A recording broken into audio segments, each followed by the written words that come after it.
Welcome to the Unapologetic MidLife Podcast, the space where we strip away the shoulds, reclaim our power, and redefine what thriving in midlife looks like. I'm your host, Mindi Lobuzzetta, licensed mental health counselor, two-time cancer survivor, boy mom, and unapologetic midlife woman. Before we dive in, a quick note. This podcast is for educational and informational purposes only. It is not a substitute for medical advice or therapy. Please consult with your healthcare provider for individualized care. All right, let's have at it. Let's talk about perimenopause because, quite frankly, perimenopause is a bitch. You know, I've had cancer twice. I've walked through fire. But this transition into perimenopause, it's been everything it shouldn't be. I don't remember anything ever being told to me except the hot flashes. That's it. Nothing prepared us for this. The symptoms hit like a tidal wave. Cold, aching hands, brain fog so thick you forget why you opened the fridge or entered the room, a shoulder that suddenly freezes up for no reason, and nights where you wake up drenched, sheets soaked, and hair plastered and wrapped around your neck. This impacts your quality of sleep, and that has a ripple effect into the rest of your day. Some nights I literally can't sleep because my body can't decide if it's living on the equator or in the Arctic. And then there's the emotional roller coaster, crying one minute, raging the next. Oh, the crippling anxiety. It arrives without warning for no apparent reason, and nothing anxiety-provoking is actually happening. Anxiety will keep you awake at night. It is there while you're driving on the highway, or perhaps it shows up suddenly while in a crowded room that you used to easily navigate. It's chaotic, confusing, and frankly, it's exhausting and infuriating all at the same time. And here's the kicker. When doctors hear the word cancer, they stop listening. They panic. They panic about hormones. And even when hormones weren't part of the problem, it's like your history suddenly overshadows your present moment. You will literally go to the doctor 4 to 5 times, complaining of not feeling like yourself, only to be told, get over it. That's the thing about perimenopause. It's impossible to get over. And it can make even the strongest women feel like a hot mess and leave you feeling hopeless while you question your sanity and pray for something to work. The supplements, the exercise, the diet you saw on Instagram.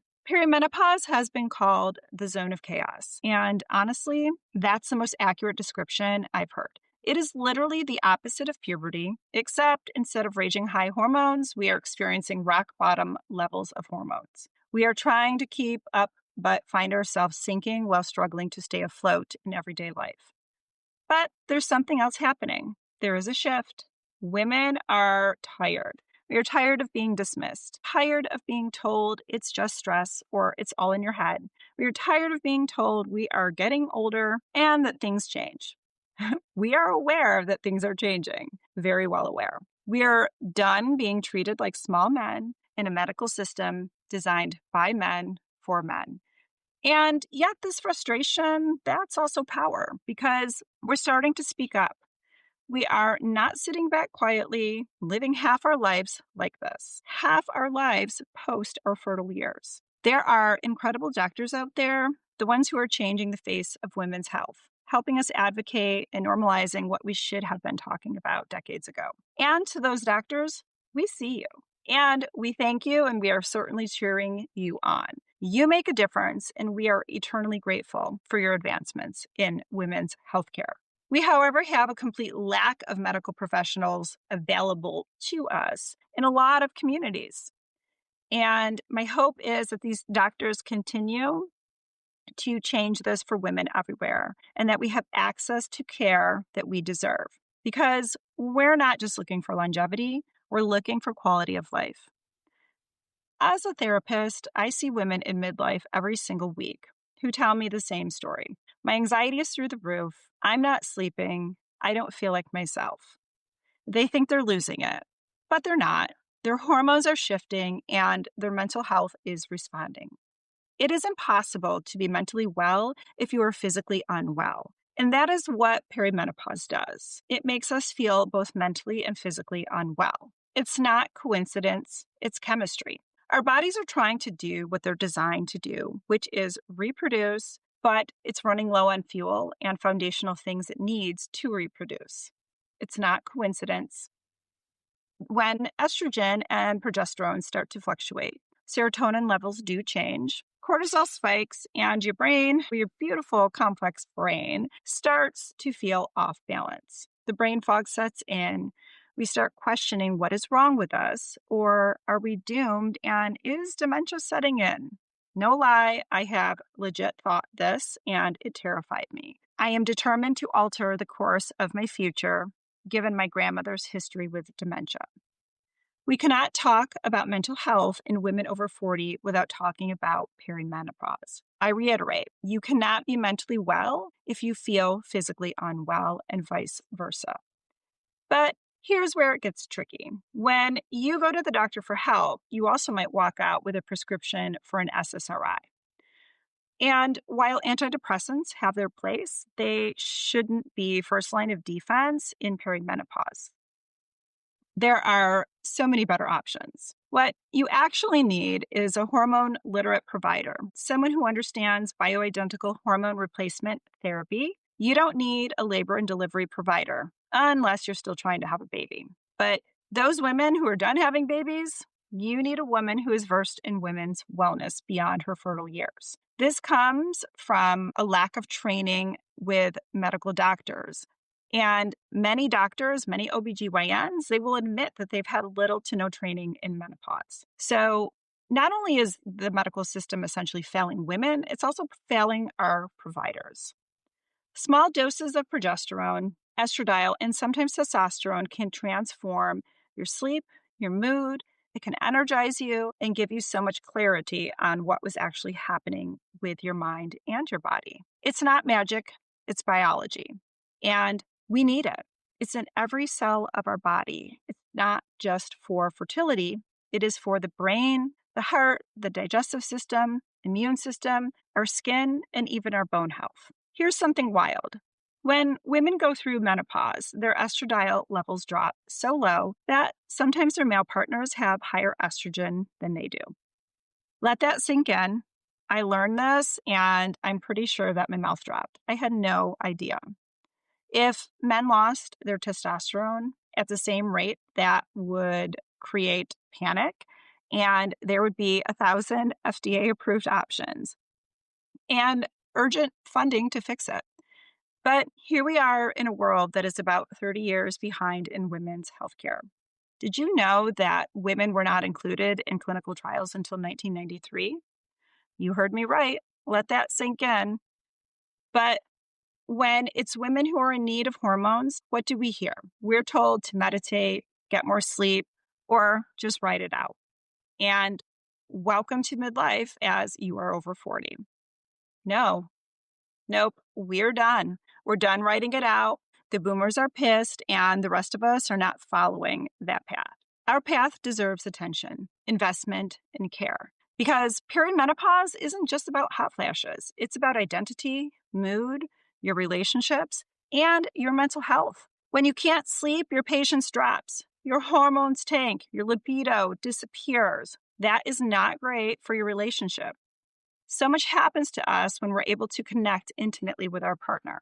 When your body feels foreign, your confidence plummets. The body that carried us all this way no longer feels familiar and feels foreign and sometimes like the enemy. This is not vanity. This is survival. When I had my hysterectomy at 32, no one ever mentioned progesterone.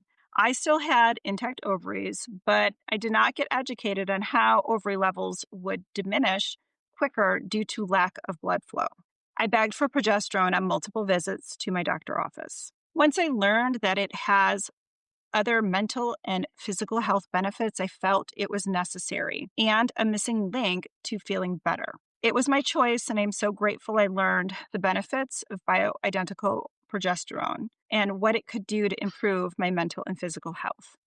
And when I finally got it, things started to change. My sleep slowly improved, my anxiety eased, and I finally felt more like myself again. It was a small piece of the bigger complex puzzle that was missing in my journey. But it shouldn't have taken 15 years to figure this out. Women deserve informed care, not gatekeeping. We deserve accurate research, and we deserve to have the right to advocate for ourselves and to be heard. Something all midlife women should have awareness of: vaginal estrogen. Doctors don't often tell you that vaginal estrogen can prevent urinary tract infections, or they just simply don't know that it helps and therefore don't offer it as a solution. It helps protect your bladder, reduces UTIs, and can literally bring back your comfort and your confidence. It does not increase your systemic levels of estradiol and therefore is deemed safe with patients who have had breast cancer and are estrogen positive. The research does exist. It's out there. There are other options for cancer survivors too. We just need access to them and given a choice on what is best for us. These aren't taboo topics. They're essential. Sexual health is part of whole person wellness, and you deserve that part of your life. When you feel connected to your body, your mental health improves, your relationships deepen, and your energy returns. Confidence in yourself isn't just felt, it is seen. This is what living and thriving in midlife actually looks like. It's not about surviving. It's about reclaiming your body, your identity, and your peace of mind. These aren't luxuries. They're essential for living well. And here's the truth. Talking about these things doesn't make you weak. It makes you empowered. I know a few of you may be uncomfortable with hearing all this, a little overwhelmed. And I'll be honest, I was too, initially. But quite frankly, you need to hear it. Because when you understand your body, you can advocate for yourself. And when you advocate for yourself, you can change the system for you and for the next generations. So, yes, perimenopause is a bitch, but it's also an invitation to slow down, to learn your body's language, to realize the shame that came with asking the questions and whys of perimenopause. It's an opportunity to rebuild your strength and identity with wisdom you didn't have at 25. Midlife isn't the end. It's a midlife awakening. It's where you get to rewrite the narrative. So if you're listening right now and feeling lost, angry, exhausted, I've been there. But know this can get better. You can regain some quality of life. You are becoming, and there is help. There is hope. You can get the answers you deserve. There are providers, communities, and women like us who refuse to stay silent any longer. You deserve energy, sleep, sex, joy, and peace. You deserve to feel like you again. Thank you for joining me on this unapologetic conversation.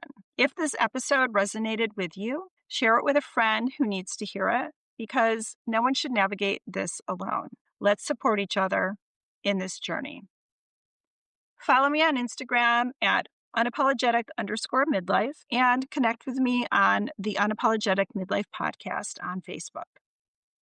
And always give us a review if you enjoyed the episode and share it with a friend. Remember, you are not crazy. You are changing. And change, while messy, can be the most powerful transformation of your life. Until next time, stay strong, stay curious, and stay unapologetically you.